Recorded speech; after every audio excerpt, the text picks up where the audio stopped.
Hi, welcome back to Joe's Home Flavors. Today I'm going to be teaching you how to make proper chorizo, the traditional way.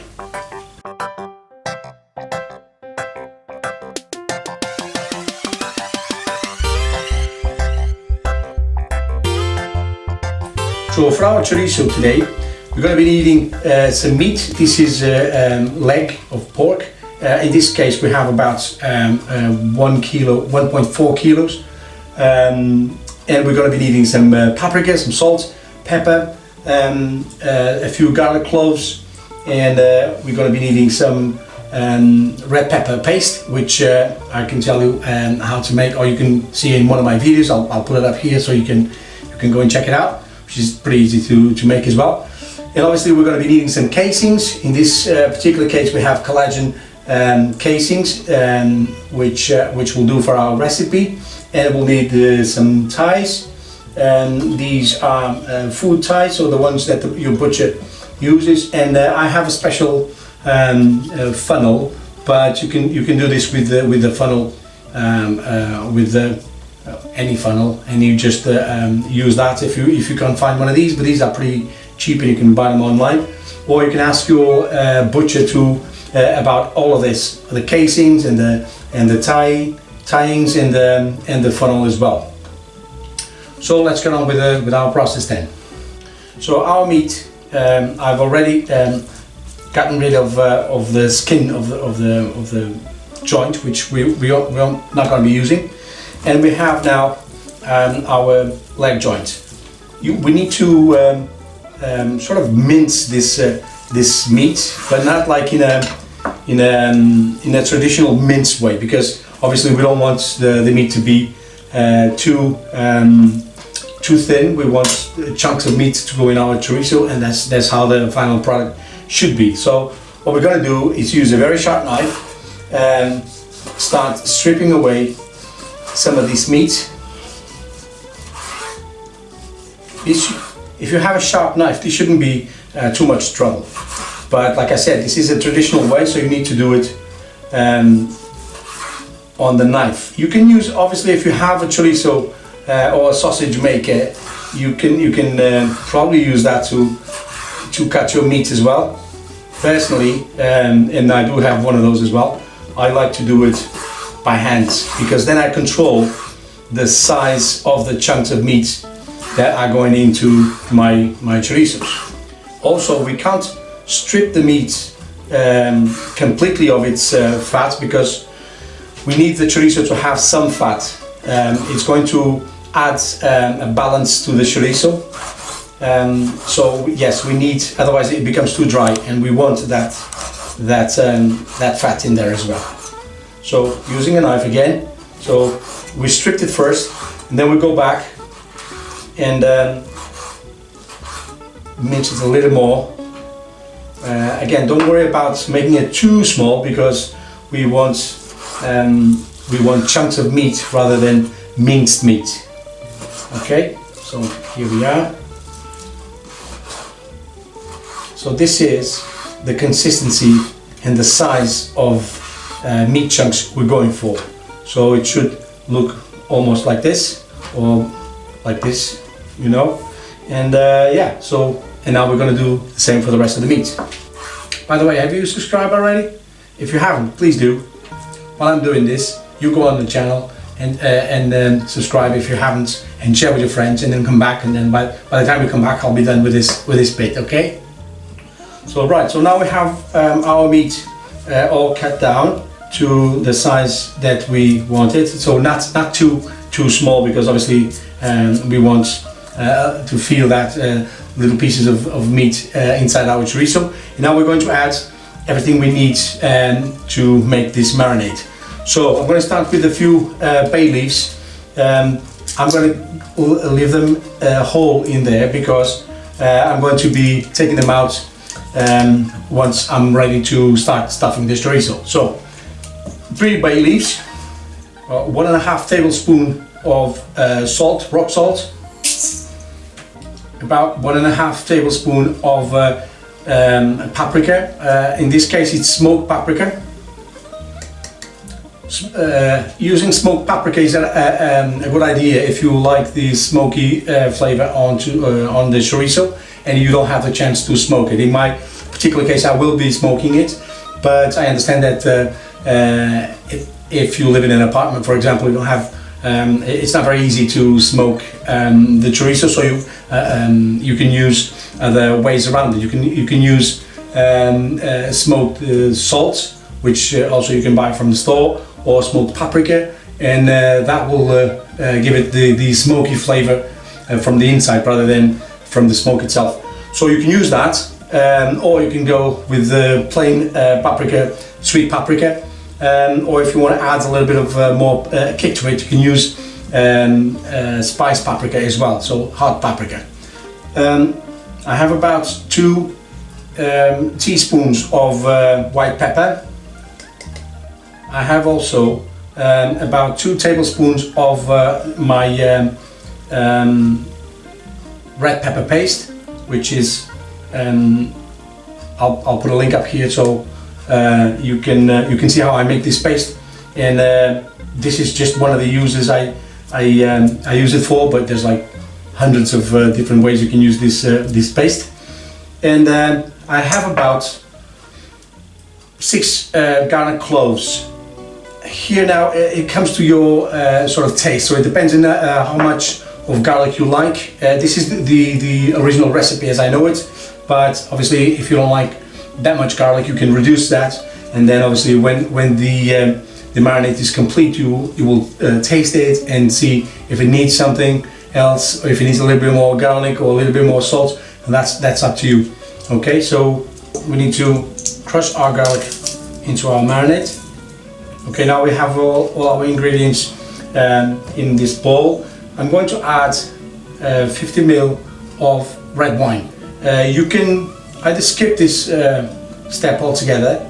I added to add a little bit of moist to our preparation, or if you don't want to use the red wine, you can use water if you want, or you can even use white wine if you prefer.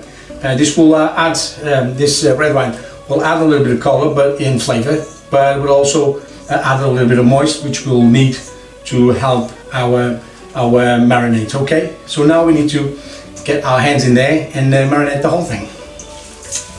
So we need to mix it all together very well, so that every little bit of flavor gets everywhere in that meat.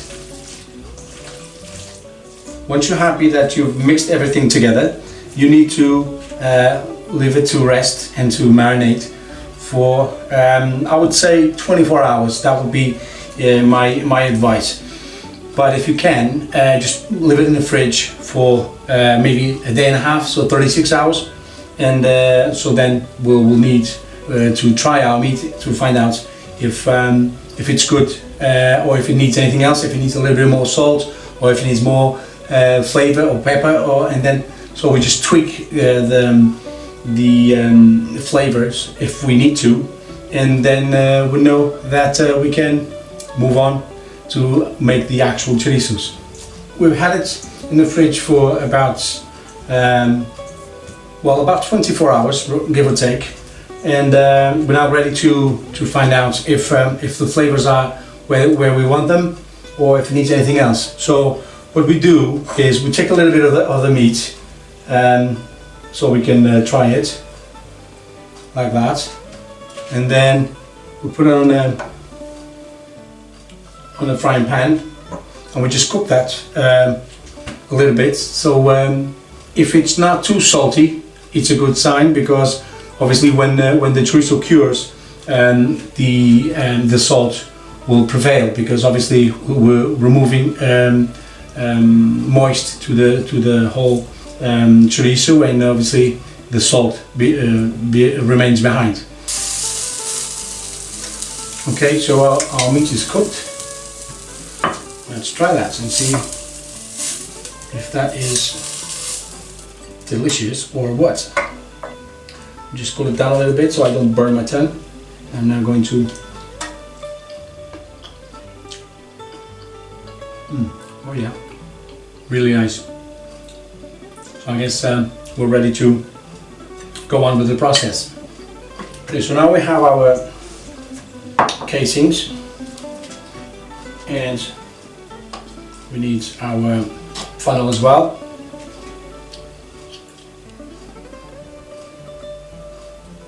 Get this funnel in there, and basically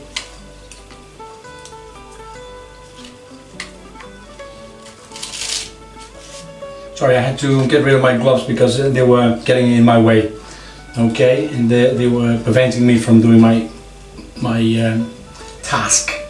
Okay, so we have the casings, which in this case is not tripe, is collagen casing.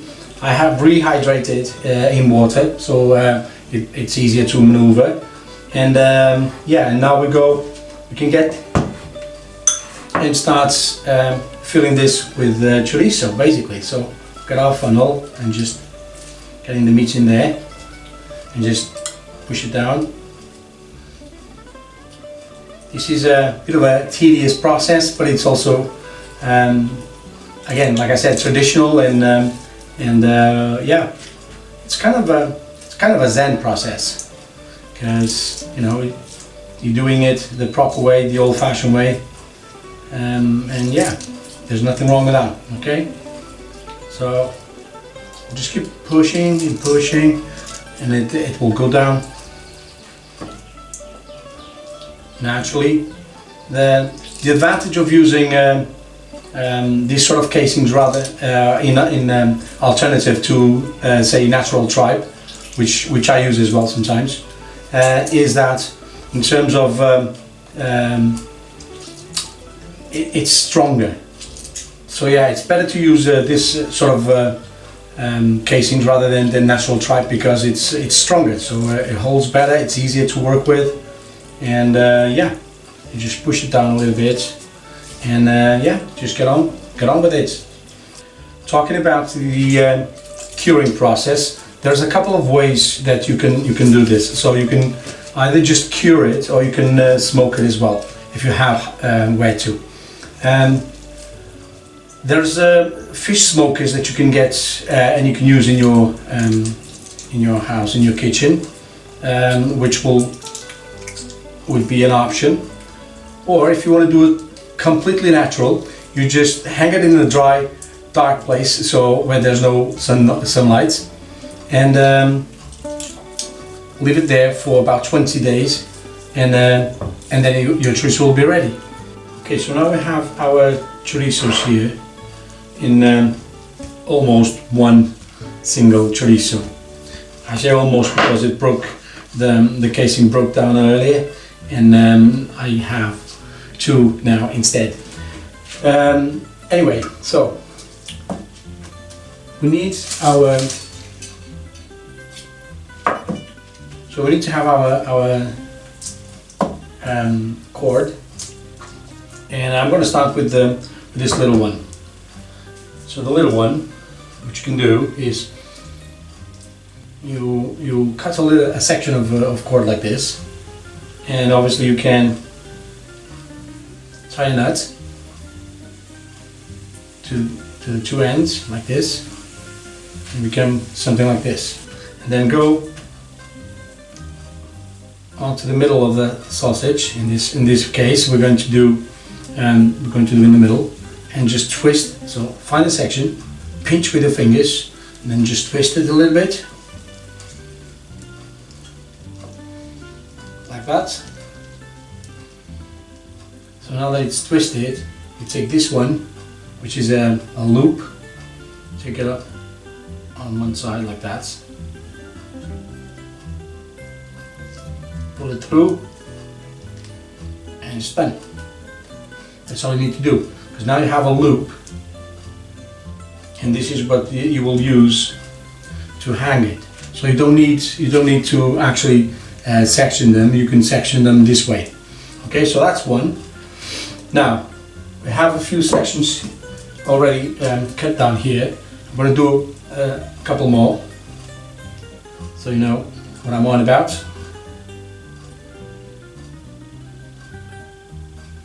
So tie both ends. Now I have a loop, and then Start from one end of the chorizo. Choose whichever size you want of chorizo. If it's, say, this size, you go here, pinch with your fingers, twist, just a little bit, not too much, so you don't blow the thing apart. Take your section, the one you did a loop, go on one end, pass it through, like that, and that's it. So that's one section. And then if you want to keep them the same size, and go here, pinch again with your fingers, guess what, twist, a little bit like this. Oh, but now we don't have a section, no problem, we can leave it like that. And take one of these sections and just do another loop, another knot on the ends, like that. So, and we got our loop, and then we go on that one that we twisted, pass it through, and that's it. I have two now. Okay, does that look anything? Yeah. And then if you want to do the same sort of size, go back here again, pinch, twist a little bit. Of course, it helps if you have your sections already tied into loops, but it's up to you if you want to do it beforehand, or if you want to do it as you're going. We'll notice at this point that you have little pieces of little sections where you have air inside the sausage, and I'll teach you what to do next. Because I've done this a couple of times before, I have here already the solution for your problem. So basically, this is two corks, and on one cork I insert a needle, like a sewing needle, with the prickling end facing one way, on the outside way actually, and you can use your board to get it as deep as you want, and then this one just serves to whenever I'm done with this and I don't need to use it anymore for the time being. I use this one as a casing so I don't hurt myself. So once you have this, you go on your sausage and you look for those little air pockets and prick just a little bit, like that. It will lose some moist and some of that juice, that seasoning, but don't worry, because what we don't want is excess air inside our chorizos. So like that, they will immediately expel the air.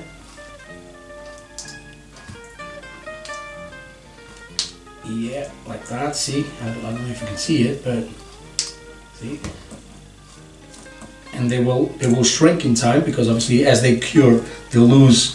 See this big bubble here? They'll lose moist, and as they lose moist, the chorizos will shrink. But yeah, we can't allow air to be in there, because the meat needs to cure. Okay, and I think pretty much done here. Right, so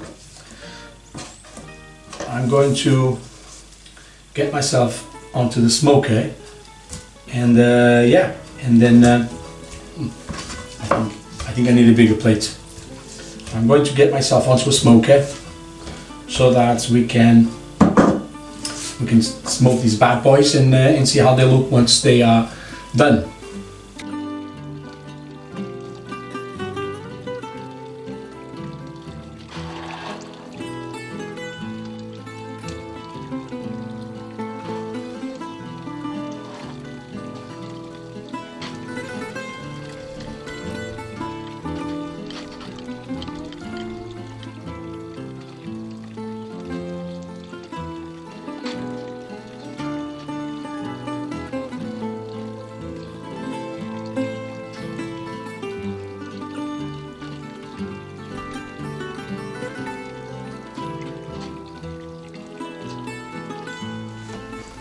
Hello, welcome back to my chorizo segment. As you can see, I've had a chance to change my clothes. No, I'm just kidding. I actually did the first part of the video about a month ago, which is the time we need to cure these chorizos, the ones you've just seen me making. And now I'm going to show you one of the ways that we cook them and how we traditionally eat it in Portugal as well. Of course, chorizo like this you can have any way you can have any chorizo. I mean, you can have it in a sandwich. You can use it in your recipes. You can have it like as a snack, like we're gonna do now. But yeah, so this is the final aspect of this particular kind of chorizo, or as we call it, linguica in Portugal. I have pre-sliced this one here, and this little boat here, boat-shaped thing, is where we're going to cook it, and I'm going to show you now how we do it in Portugal. So this is, in this particular case, I'm using ethanol. You can also use this with any spirit, any like whiskey or vodka, and yeah, so this is how you're supposed to do it. Yeah, and it's going to burn now for a little bit, and obviously you need to be very careful when you're doing something like this. These vessels are specifically designed for this chorizo, to roast chorizo, as we call it, asar chorizo. And so yeah, we in many restaurants in Portugal you can just have this as a starter, as you see it, exactly like you see it now, as a starter of your meal, or you can do it in a house. I mean, it's very popular that people have these sort of dishes in a house as well. This sort of canoe-like vessel, and yeah, so we need to let it cook a little bit. So yes, we traditionally have this as a starter or as just a snack. So what we do now, we transfer it over here, and there's a little bit still here. Like I said, you're not supposed to have your kids doing this, okay? So make sure that you have everything under control. Don't go and set fire to your place. So I have a little bit of a beer here, Portuguese beer. This is called a mini because it's very, very small. So there's only 25 or 250 ml worth of beer in this one, and to me it's just the right size. I'm not very much of a beer drinker.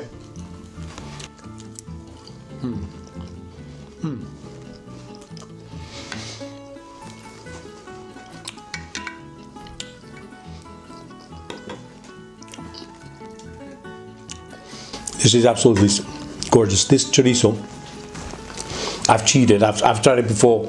I made this segment. It's just enough, just spicy enough for you to taste everything else in the chorizo, but without actually being taking care of the rest of the flavor of the chorizo. So it's just enough of a spiciness. And then it's all the herbs and spices that I use in it are now cured, and all the smoking I did as well are completely involving the whole of the chorizo. And I promise you, it doesn't get any better than this. I do apologize, but this is really good. In any case, you've seen the process. I have a couple of other chorizos, or type of sausage, pure meats and whatnot, that I want to bring to this channel, and I will make a couple of videos going forward as well, different techniques and also different results. And but if you like this one, I dare to say it, please subscribe to the channel, give me a thumbs up, and share with your friends on Facebook or whatever. and come back for the next one. I have another couple of tricks up my sleeve, and we're going to be talking spirits as well at some point. And this is just a marvelous recipe that you can use in your cooking, so it will add character and it will add that extra layer or several layers of flavor to whatever your recipe is. If not, this kind of scenario, you don't have to have this, and you don't have to obviously cook it this way. You can just slice it and put it in the microwave for a little bit, and it will come back to life.